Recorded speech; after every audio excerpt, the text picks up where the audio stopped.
Cheers to curry omelette. Spanish omelette. Cheers to Spanish omelette. 이면 juicy को ये.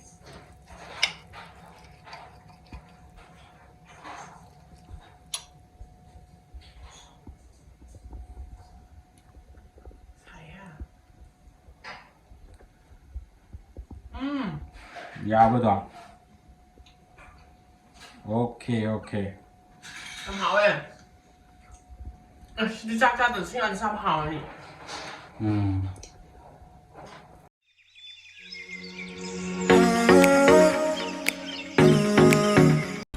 Meron nga sila Spanish omelette. Okay. Mahamoy ito doon na siya. Kamain to imaw niya tilaw kaya lumang pumani siya guys. Pero mali na tawaga. Siyang dala kitilaw nung doon siya. Tayo ba? Ako ko dyan.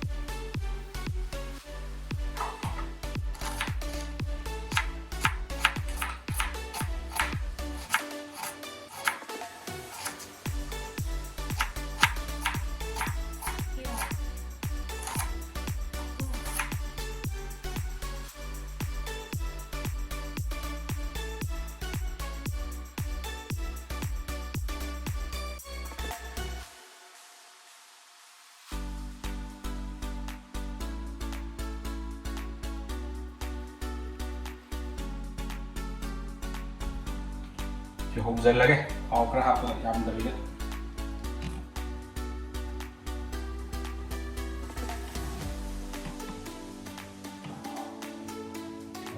cái ngô rồi kìa cái ngô hộp dần là cái đủ chưa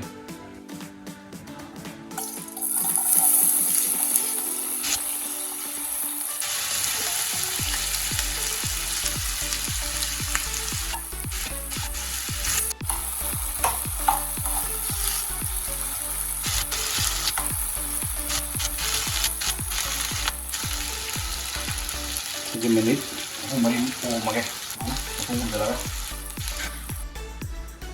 kamay ito ni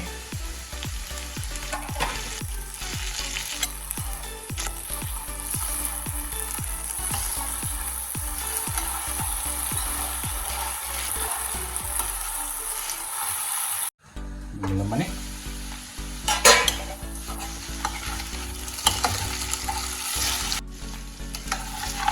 yum na pe vậy lọt trở lại cái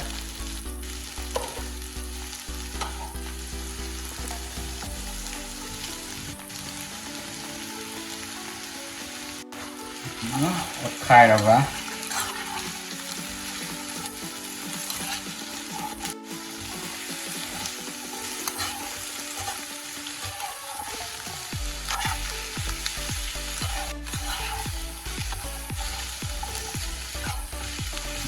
mình anh ấy không muốn cắt ôm mà cái ngã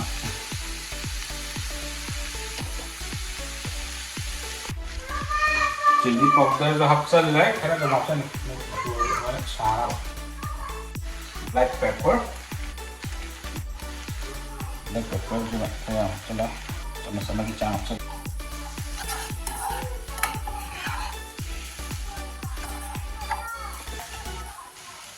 ngã ôm mà cái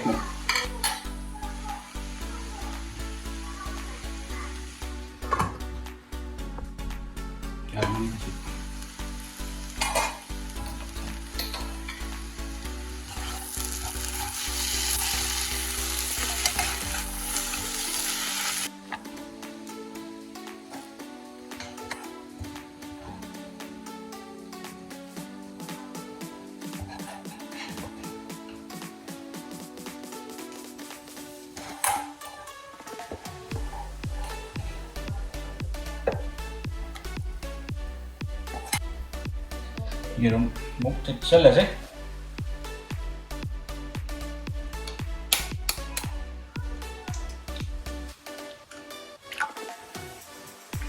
이제 머리는 더 오래 머리.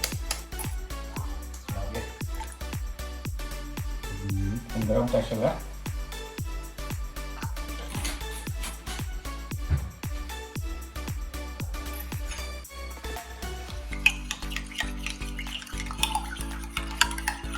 nó khai này chứ vậy đó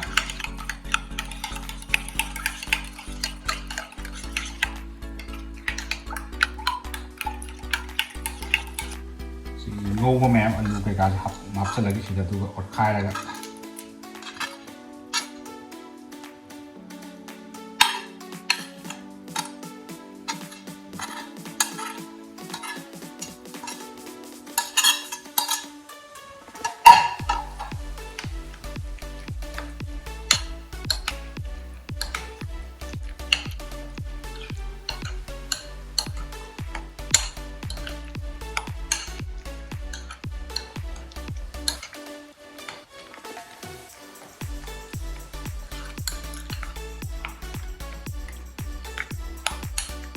Đây. Mà cũng mới khé cũng màu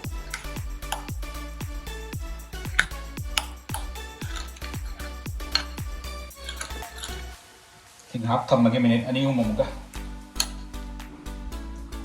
hôm nó bắt khâu vậy chứ là gì thế khâu làm mấy bia thế cuma di terus mereka tuh di lecture mereka khâu dia kerja sana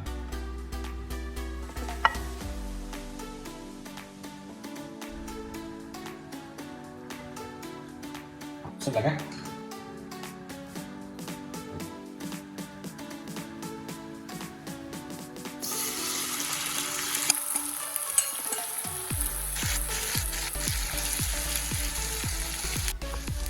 ini yang mau untuk ini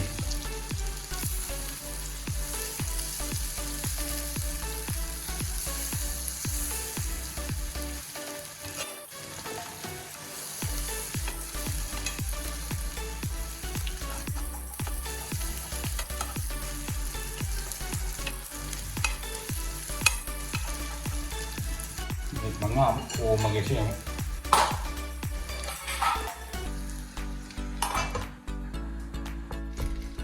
sama itu nih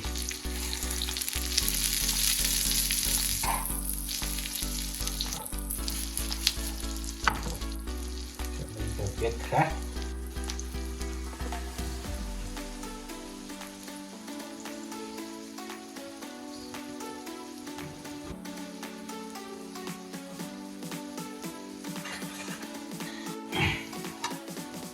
ini kemana tuh pada kayak nah apa untuk pedang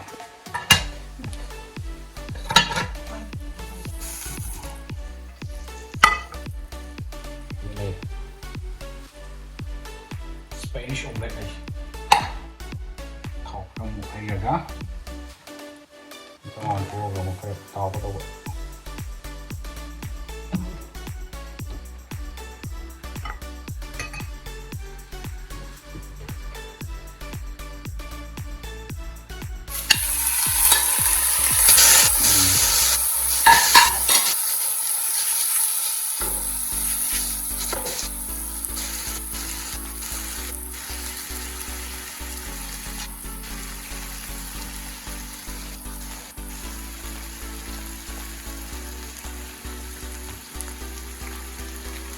mình bằng ngào mù ôm mà kìa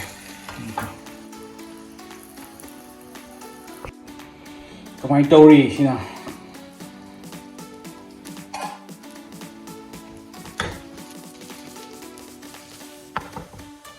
lotion lagi di sini deh sebelah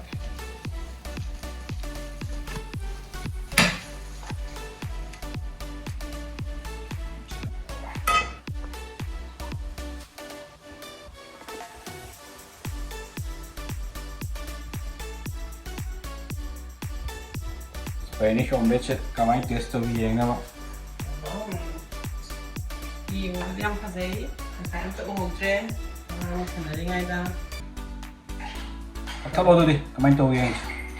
Cheers to kariba kay omelette Spanish omelette. Cheers to Spanish omelette.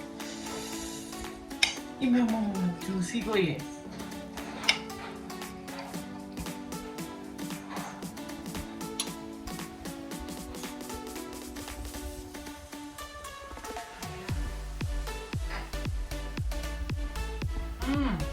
ꯌꯥꯕꯗꯣ okay okay 很好哎。你家家的青安上好你。